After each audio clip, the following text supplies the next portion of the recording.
네, 제가 디자인을 공부를 하고 있을 때입니다.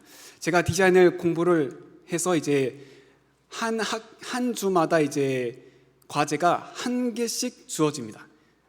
그러니까 한 학기에 7개의 과목을 들으면 한 주에 7개의 과제가 매주씩 쏟아지는 것입니다. 그래서 제가 과제 하나에 한 4시간 정도의 시간을 들여서 하면 이 정도는 기본적으로 했다, 참 기본에 충실했다. 그리고 한 8시간을 그림을 그리면 이 정도는 참 그래도 교수님께서 잘했다라는 말씀을 들을 수 있었습니다. 근데 제가 이제 과제를 들고 갔을 때 교수님께서 하신 말씀이 이거보다 10배는 더 잘해야 너 회사에 들어간다. 정말 어렵지요. 성경에 나오는 것처럼 누구든지 그리스도 안에서 경건하게 살고자 하는 자는 박해를 받는다는 그 말씀이 그때 떠올랐습니다. 디지털 시대, 정보화 시대, AI 인공지능의 시대로 접어들면서 컴퓨터의 능력은 사람을 능가하게 되었습니다. 그래서 사람보다 일을 더 빠르게, 일을 더 완벽하게 수행하는 것을 우리는 주변에서 볼 수 있습니다. 제가 또 이제 광주에서 근처에서 식당을 가봤는데 서빙 로봇이라는 게 나와서 벌써부터 이런 게 나오는구나, 참 몸으로 직접 체감을 하기도 하였습니다. 서빙 로봇 같은 경우에는 정말 영화에서나 SF 영화에서나 볼 법한 그런 로봇이었는데 주변 광주 그 유명한 식당에서 어렵지 않게 볼 수 있다는 게 참 벌써 이렇게 시간이 지나왔구나 하는 생각을 하게 되었습니다. 하지만 예수님께서는 능력이 많은 사람을 사용하지 않으셨습니다.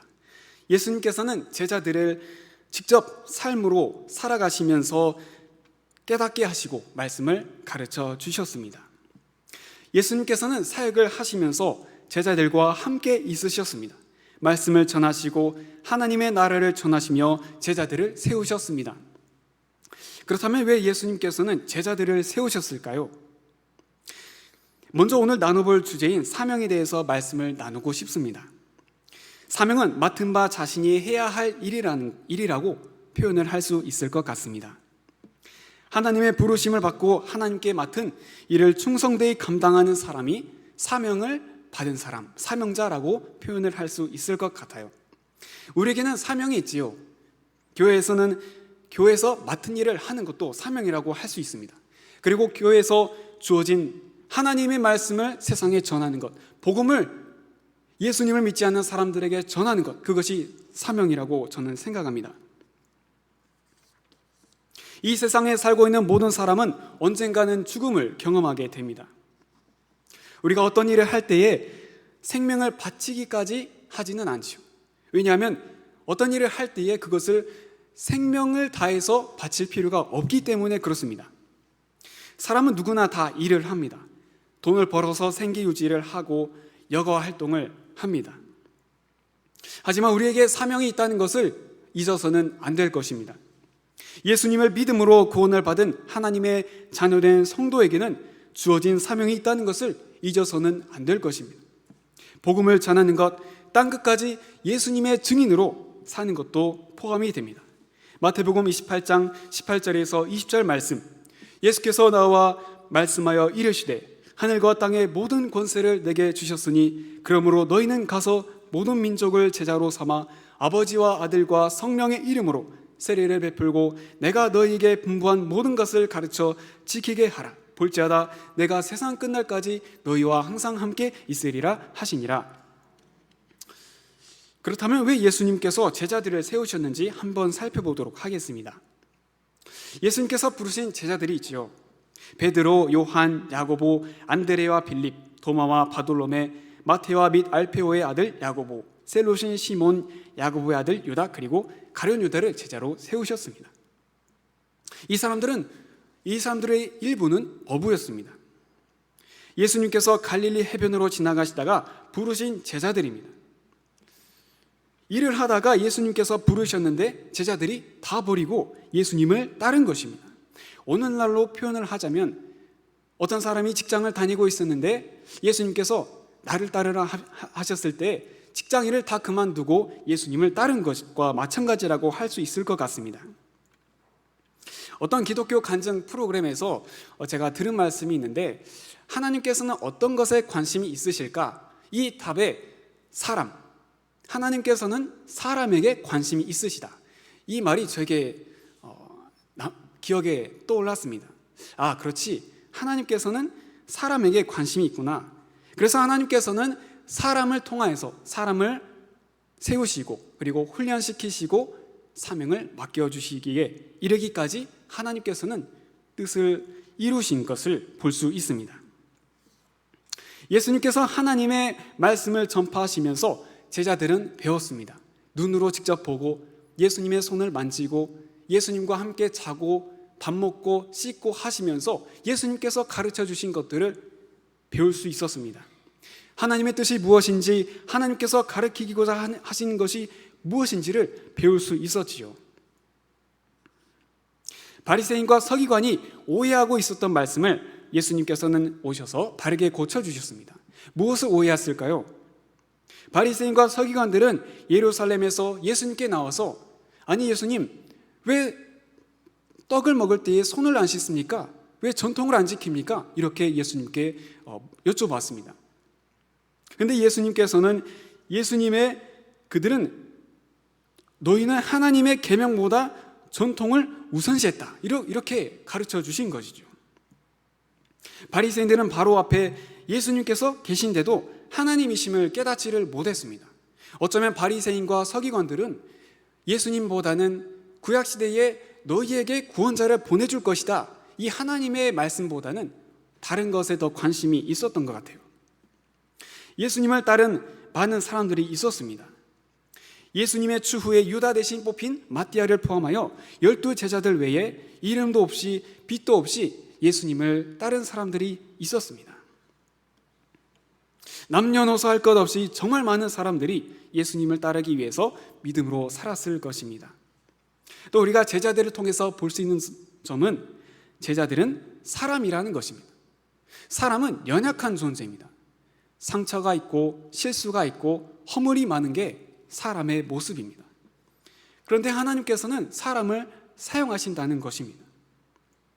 우리가 예수님을 닮는다고 하지만은 예수님은 하나님이시기 때문에 우리가 예수님을 완벽하게 닮을 수는 없을 것입니다. 그런데도 예수님을 이제 항상 의지하면서 예수님을 바라보면서 예수님의 성품을 닮아가려고 노력을 해야 될 것입니다. 언제나 어떤 상황 속에서도 우리를 도우시고 힘을 주시는 분은 하나님이십니다. 예수님께서는 하나님이시기 때문에 사람과는 달리 딱 해서 모든 인류를 전도하실 수 있으십니다. 그런 능력이 있으신 하나님이십니다. 하지만 예수님께서는 풍랑을 통과하시고 예수님께서는 완전하셔서 그렇게 하지 않으셔도 되는데, 예수님께서는 제자들에게 힘쓰시고 애쓰시면서 기도하는 것을 본을 보여주셨죠. 또 먼 길을 전도하시기 위해서 걸어서 이동을 하십니다. 예수님께서 좁은 문으로 가는 것이 무엇인지, 너희가 수고하고 애쓰면 하늘에 상이 있다, 이런 것들을 가르쳐 주셨지요. 예수님께서는 제자들과 밥도 먹으시고 함께 하셨습니다. 어려울 때나 기쁠 때나 슬플 때나 예수님께서는 제자들과 공생의 기간에 함께 하셨지요. 오늘 본문에서 하늘로 승천하신 예수님을 바라보는 제자들의 심정이 어땠을까 생각해 봅니다. 예수님께서 제자들을 부르시고 세우시고 사명을 맡기고 이제 승천을 하셨습니다. 이제 제자들에게 할 일이 주어진 것이지요. 예수님의 증인으로서의 삶을 사는 것입니다. 증인은 예수님께서 하나님이심을 믿고 그 사실을 전하는 사람이죠. 증인이라고 해서 하나님께서 반드시 증인이 필요한 것이 아닙니다. 하나님께서는 완전하신 분이시기 때문이에요. 제자 중에 도마는 예수님께서 부활하심을 직접 눈으로 보고도 예수님께서 부활하셨음을 믿지를 못했어요. 그래서 예수님의 손의 못자국과 허리의 창자국을 예수님께서 보여주시고 나서야 도마는 예수님께서 나의 주님이시요 나의 하나님이십니다, 이렇게 고백을 할 수 있었지요. 우리는 예수님께서 말씀하신 것처럼 보지 않고 믿는 자가 복되다, 이 말씀을 기억해야 할 것입니다. 예수님께서 제자들로 하여 나의 증인이 되리라고 한 것은 땅끝까지 예수님을 전하기 위함입니다. 사도행전 28장 마지막 절을 보게 되면 사도 바울이 하나님의 나라를 담대하게 전하는 모습으로 사도행전은 끝이 나는 것을 볼 수 있습니다. 사도행전은 아직 끝이 나지 않은 성경이라고 제가 이제 옥하는 목사님의 유튜브 설교를 보다가 그렇구나 또 배우게 되었습니다.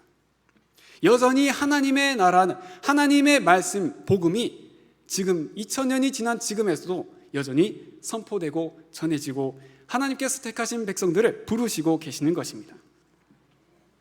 예수님께서는 제자들에게 필요한 것이 무엇인지를 아셨습니다. 너희가 며칠 이내에 성령으로 세례를 받을 거야. 성령께서 제자들에게 임하시면 제자들은 권능을 받고 예루살렘과 온 유대와 사마리아와 땅끝까지 이르러 예수님의 증인이 될 것을 예언을 하셨지요. 사람이 살면서 혼자서는 할 수 있는 일이 많지 않은 것 같아요.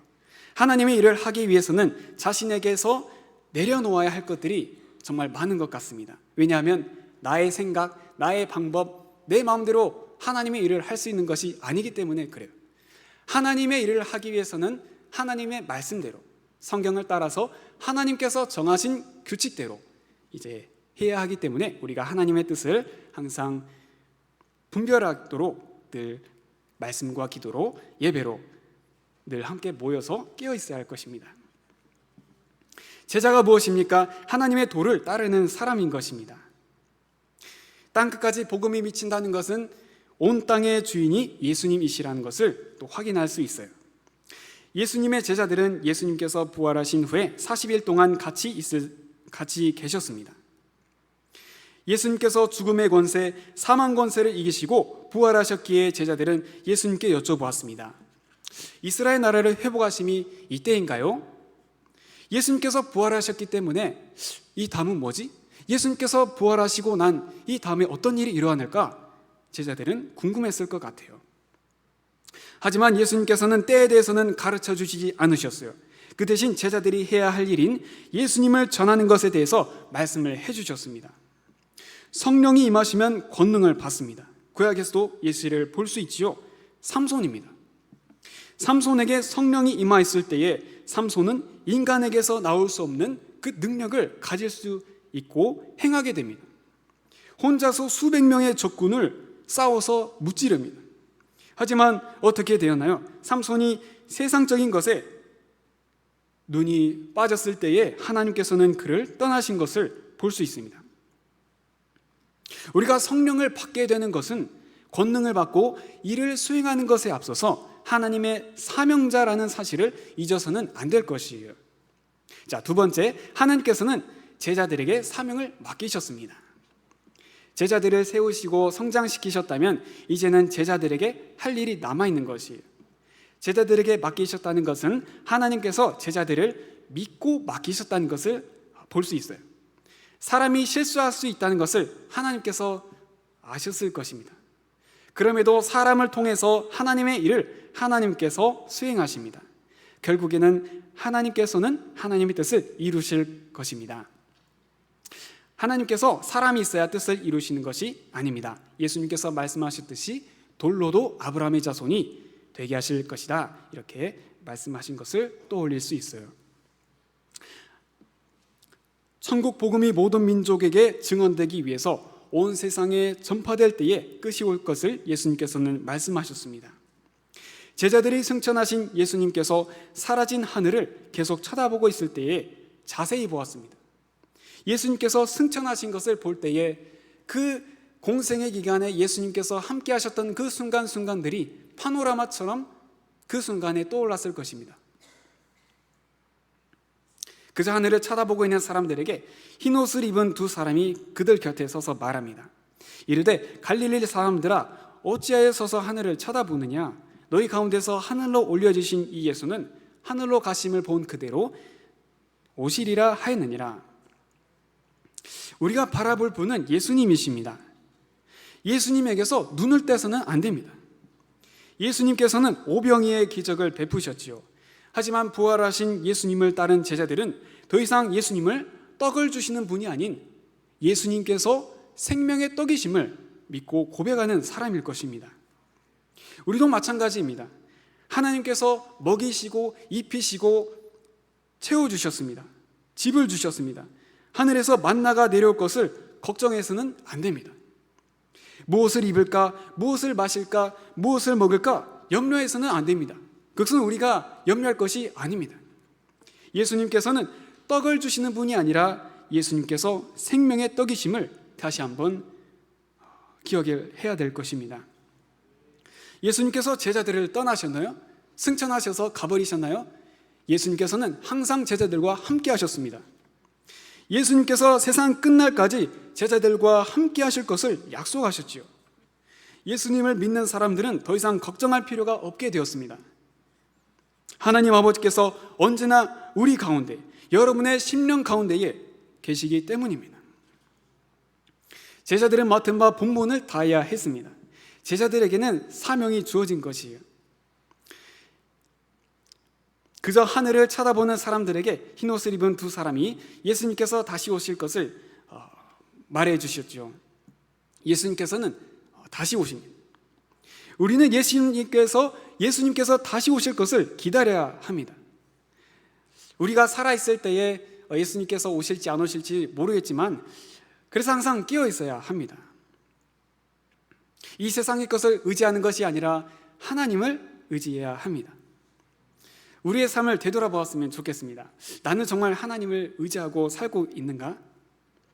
우리가 늘 바라보고 마음에 새겨야 할 것은 하나님의 말씀인 것이에요. 그래서 우리가 늘 하나님의 말씀을 마음에 새기고 하나님의 말씀대로 살아가는 것입니다. 사람이 누군가에게 일을 맡길 때 어떻습니까? 아무에게나 일을 맡기지 않아요. 자신이 신뢰할 수 있는 사람에게 중요한 일을 맡깁니다.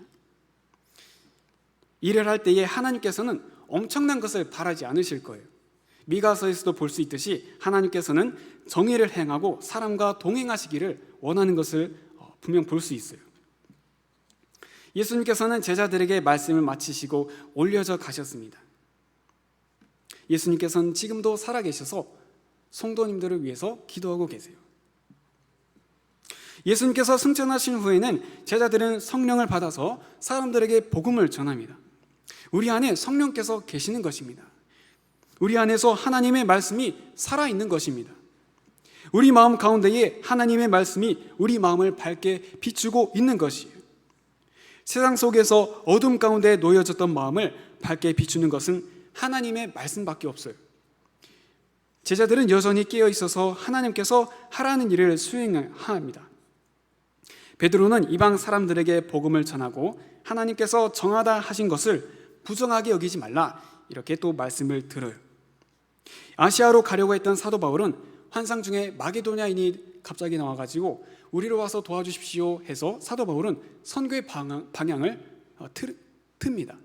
이렇게 우리는 성경을 보고 하나님께서 성령 하나님의 이끄심을 받아서 제자들은 하나님의 일을 수행하는 것을 볼 수 있습니다. 여전히 하나님께서는 제자들을 구름 기둥과 불 기둥으로 구약의 이스라엘 백성들을 인도하신 것처럼 하나님께서 함께 하심을 우리는 알 수 있어요. 제자들은 이스라엘 나라의 회복을 원했던 것 같아요. 하나님께서 회복시켜 주시기를 바랬던 것이지요. 하지만 하나님께서는 이스라엘 나라의 회복 대신에 증인이 될 것을 말씀을 하셨습니다. 복음을 전해진 곳은 회복의 역사가 일어납니다. 제자들이 이때까지 예수님께서 봐왔던 것처럼 병에서 고침을 받고 일어나지 못하는 사람이 온전하게 되고 보지 못하는 사람이 눈으로 보게 되는 그러한 회복의 역사가 일어나는 것입니다. 예수님을 믿고 이전의 일을 청산한 사람은 더 이상 세상의 것을 바라보지 않아요. 이 세상 속에서 살아가지만은 하나님의 말씀을 가지고 살아가기 때문에 그래요. 성경에서는 하나님의 일을 맡아서 일을 완수한 하나님의 사명자의 이름들이 전부 다 나오지는 않습니다.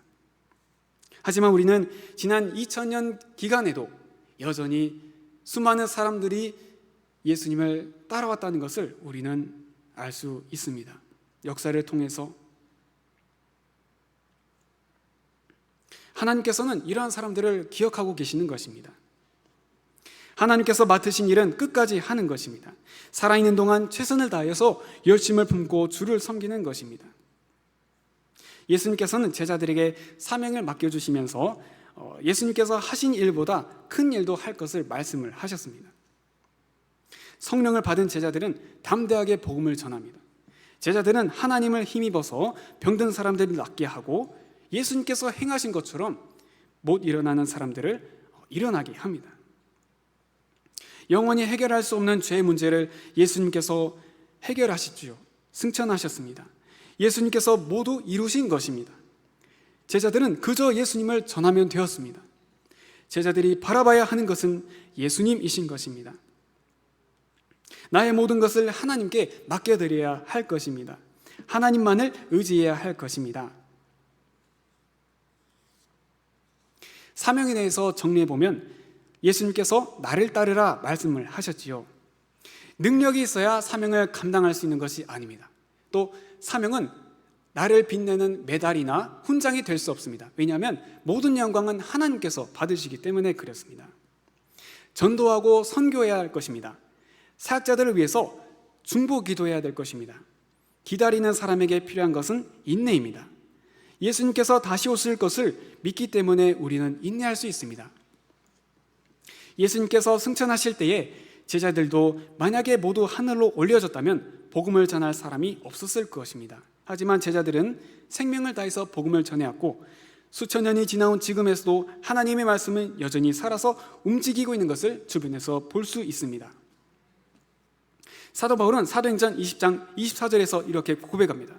내가 달려갈 길과 주 예수께 받은 사명 곧 하나님의 은혜의 복음을 증언하는 일을 마치려 하면은 나의 생명조차 조금도 귀한 것으로 여기지 아니하노라. 이렇게 목숨을 마다하지 않고 복음을 전하는 사람들이 있었기에 오늘 날에도 이렇게 복음이 전 세계에 전해질 수 있었던 것이라고 생각합니다. 하나님의 꿈을 가지고 살아갑시다. 하나님의 비전을 마음에 품고 살아갑시다. 사명은 작은 것에서부터 시작된다고 생각해요. 하나님께서 귀한 복음을 제자들에게 맡겨주셨을 때에 제자들은 표대를 향해서 예수 그리스도께 달려갔습니다. 예수님께서 오신 날이 가까워지고 있어요. 주변에서 전쟁과 소문과 난리 이러한 일들이 일어나고 있는 이때에 깨어서 정신을 차리고 서로를 도와주고 맡은 바 자신에게 주어진 사명을 완수해야 할 것입니다. 하나님께 기도해야 할 것입니다. 맡은 바 사명을 깨닫고 완수할 수 있도록 기도해야 할 것입니다. 사도 바울이 말씀을 전한 것처럼 항상 기뻐하고 쉬지 말고 기도하고 범사에 감사하며 인내해야 할 것입니다. 무엇보다도 사랑의 길로 가야 할 것입니다. 한 손에는 복음을 들고 한 손에는 사랑을 들고 가야 할 것입니다. 말씀을 맺겠습니다. 예수님께서는 제자들에게 사명을 맡겨주시고 승천하셨습니다. 지금도 살아계신 하나님께서는 성도와 함께 하십니다. 예수님께서 제자들을 세우실 때의 말씀을 가르쳐 주셨습니다. 우리는 하나님의 말씀을 가까이 하면서 하나님께 끝까지 배워야 할 것입니다. 하나님의 사명을 맡겨주셨음을 잊어서는 안 될 것입니다. 우리에게는 사명이 있다는 것을 잊어서는 안 될 것입니다. 복음을 전하는 것, 하나님께서는 지금도 우리와 함께하고 계십니다. 하나님의 꿈을 가집시다. 하나님의 비전을 품고 살아갑시다. 우리가 바라봐야 할 분은 오직 하나님이십니다. 기도하겠습니다. 하나님 아버지 감사합니다. 오늘 또한 하나님의 사명을 다시 한번 확인할 수 있게 해주셔서 감사합니다. 어떠한 상황 속에서도 믿음을 지키며 하나님의 말씀을 지키고 하나님의 뜻을 따라서 살아갈 수 있도록 하나님 이끌어주세요. 감사드립니다. 살아계신 예수 그리스도의 이름으로 기도드렸습니다. 아멘. 찬송.